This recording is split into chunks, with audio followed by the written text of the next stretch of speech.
Hello students, how are you doing? I hope you are doing well. I have again come with another video. This time we'll be discussing questions based on center of mass, rotational dynamics and gravitation which were asked on the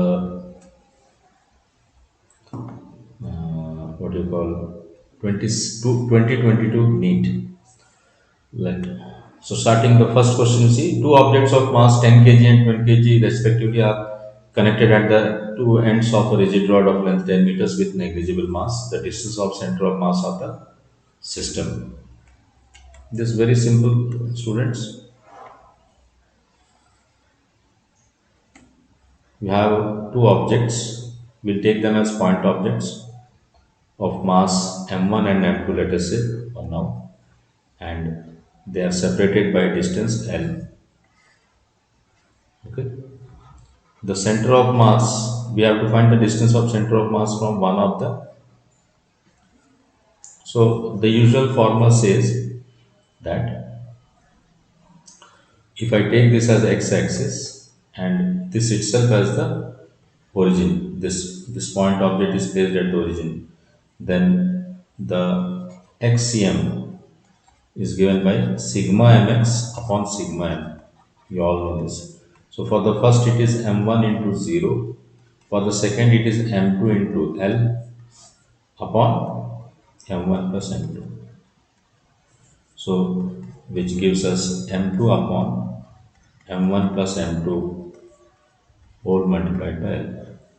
So if you substitute the values, m2 is how much?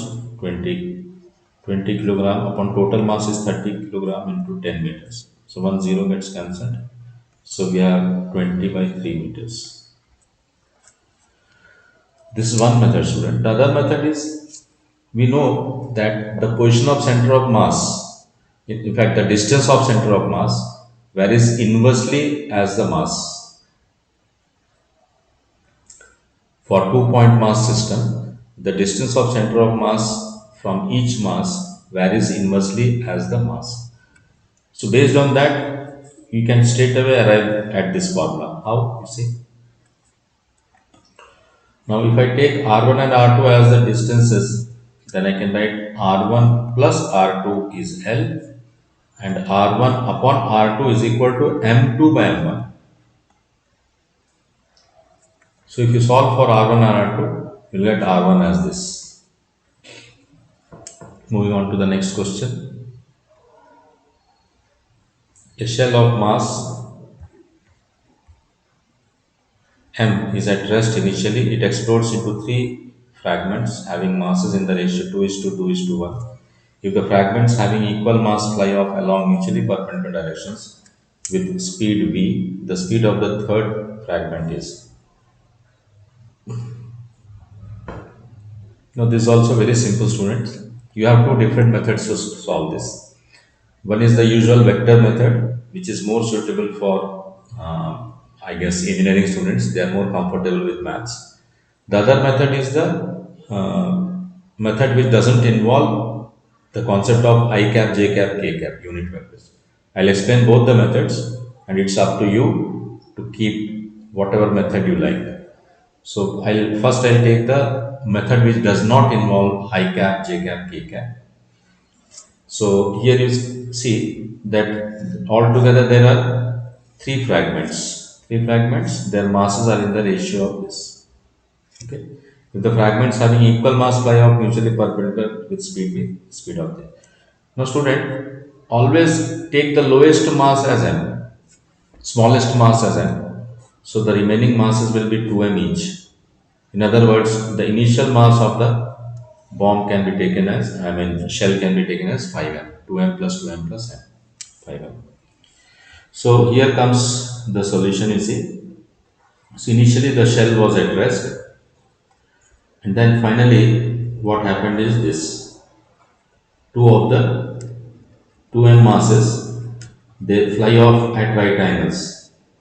This angle is 90 degree and the m mass will automatically fly off in some other direction. Okay. Now the idea is treat these two objects as a single mass. and obtain the equivalent momentum. Okay, so its momentum is 2 mv and its momentum is also 2 mv, but their directions are different. Remember, direction of momentum will be same as the direction of velocity. So the resultant momentum of these two will be, you can add them vectorially. See, so this is 2 mv for this object, then for this object also it is 2 mv. So the resultant of momentum, I'll for now I'll take it as p, or let us say p1 will be, if you apply Pythagoras theorem, it is 2 root 2 mv, 2 root 2 mv, right? Because this is a right angled isosceles triangle. So each angle is being 45 degree. I have applied Pythagoras theorem. Now you consider these two. Okay. So the original mass was like this, and finally treating 2m and 2m together as a 4m mass, we have this. We require the velocity. Okay, I'll take it as v2 here, and here the velocity is 2 root 2 mv. So if we apply the concept of law of conservation of momentum, initial momentum of the system is equal to final momentum. Now initial momentum is 0. As you know, the body was at rest, the shell was at rest. Final momentum is, in this direction we'll take it as negative, because in this direction I'm going to take it as positive. So it will be, so this momentum itself is this. Okay.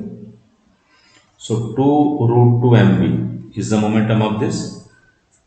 Okay, with a minus sign, then plus mass of the particle, the small lighter particle is m, moving with velocity v2. So we'll get v2. So m gets cancelled. You have v2 as 2 root 2 v. Remember, m will get cancelled. So this is how you get the correct answer. 2 root 2 is the correct answer. Now we have another method, student, which is the vector method. I would like to discuss that method also. Some students might like that method even. Alright, so for that, since two mutually perpendicular directions are involved, it is always better to take x and y axis. So I'll take x and y axis here. Okay. I'm just applying law of conservation of momentum, that's all.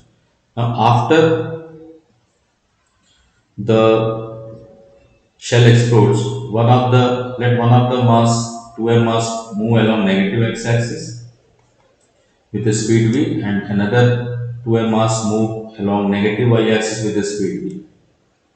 Okay,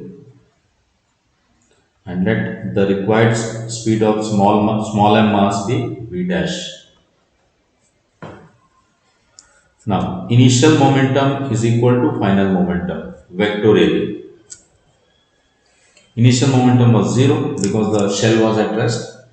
So final momentum for this particle will be 2m into minus v I cap, because it is along negative x-axis. For this 2m mass which is going along negative y-axis, it will be 2m into minus v j cap, and for the remaining mass it will be m v dash. Okay, so as you can see, m can be cancelled because m is not equal to 0, we can cancel it. So v dash will be 2v can be taken common. You have I cap plus j cap. Now we are interested in the speed, that is modulus. So modulus will be this into modulus of this. So modulus of a vector, how to calculate the modulus of a vector, students? How to calculate the modulus? Under root coefficient of I square plus under coefficient of j square plus coefficient of k square. So we have coefficient of I is 1, coefficient of j is also 1. So the speed of the particle is this. So multiply by its mass, you get the momentum of the particle. So required momentum of the particle is mass into velocity, that is 2 root 2v. So sorry, I'm sorry, we want only velocity. So we got this. Right, moving on to the next question, students. The angular speed of a flywheel moving with uniform angular acceleration changes from 1200 rpm to 3120 rpm in 16 seconds. Angular acceleration is just a formula based, students. Angular acceleration is just the change in angular velocity per unit time interval. That is, if you take the final angular velocity as omega 2 and initial angular velocity as omega 1, then the change is omega 2 minus omega 1. Always remember, students, change in any value is always equal to final value minus initial value. So, final angular velocity, remember, frequency is given. Okay. So, omega can also always be written as 2 pi f. So, I'll use this formula 2 pi f. So remember, so answers are in pi. So no need to substitute the value of pi here. What is the time interval, students? Time interval is 16 seconds. Now frequency is, remember, 2 pi radian. Frequency is 3120 rotations per minute. So per second we have to take. So divide by 60. Here also, sorry, 1200 divided by 60. So this should give you the answer per second. So 2 8 is 16. Here we have pi by 8. 60 can be taken common and we'll be left with, in fact, you can cancel 1 0, students. Always try to simplify in the beginning itself as much as possible. So 312 minus 120. We can very well cancel also. Is it? It can be cancelled anyway. So this is, it is 72. So we can cancel this. Sorry, it's 92. I'm sorry. 80. 290. I'm sorry. This will be 312 minus 120 is 192. So we can cancel this.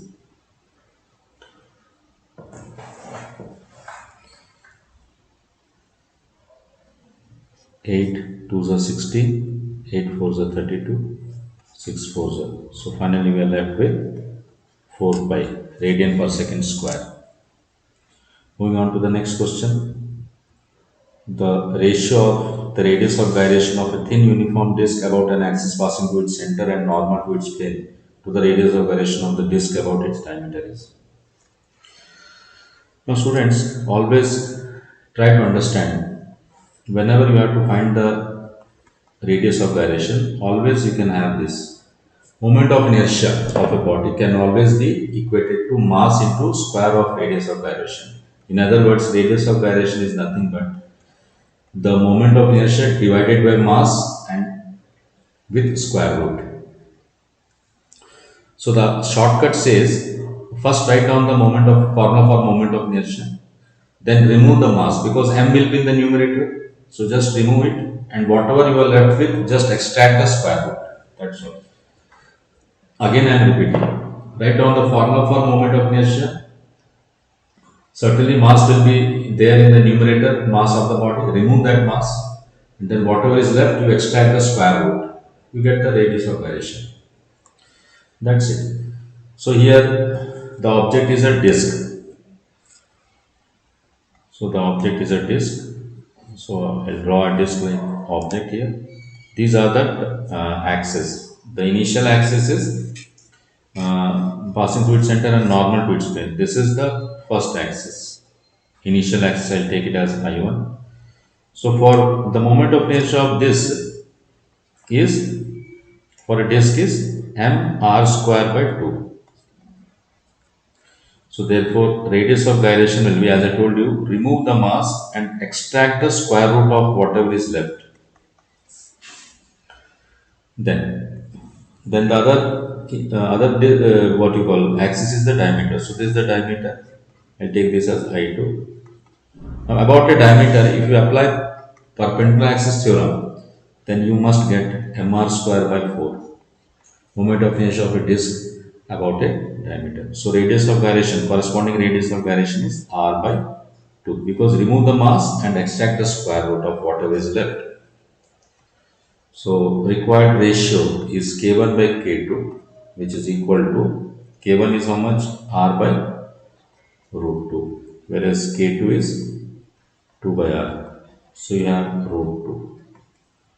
Okay, so this is actually root 2 only. This by mistake. So root 2 is to 1 is the correct answer. Okay, third option. Then moving to the next question. A body of mass 60 grams experiences a gravitational force of 3.0 Newton when placed at a particular point. The magnitude of the gravitational field intensity at that point is.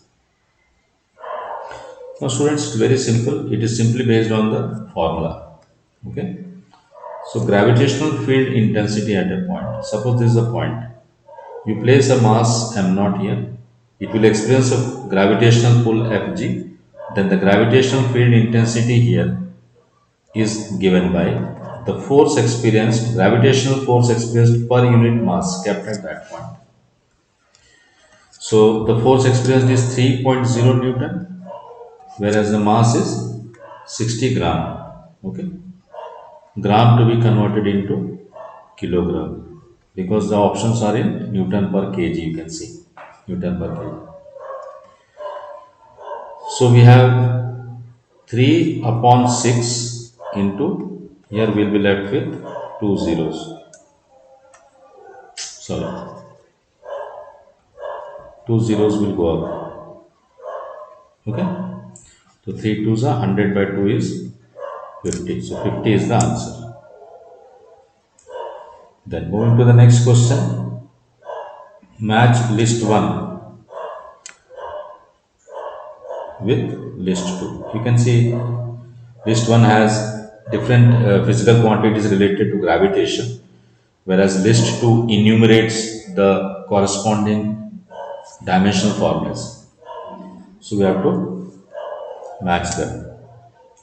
Now you see, in first and third options, and even in second option, first, third, and fourth option, A is matched with second option.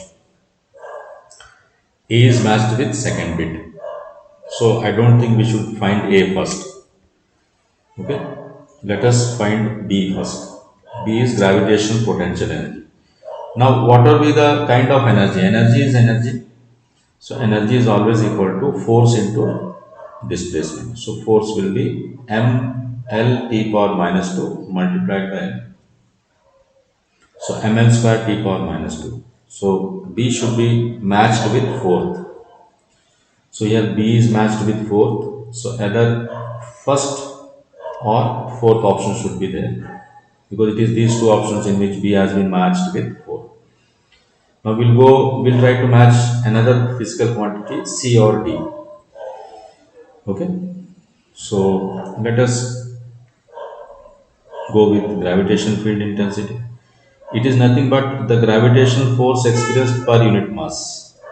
So force is mn t power minus 2 force, and mass is m. So mm gets cancelled. We are left with intensity, right, which is just like acceleration due to gravity. So D should be mapped with 3. So here D is mapped with 3. So fourth option is the correct option. Okay, fourth option is the correct option. Moving on to the next question. Yes, we are done, students. That's all in this video. Thank you so much for watching. Kindly subscribe to my channel and hit the like button. Thank you.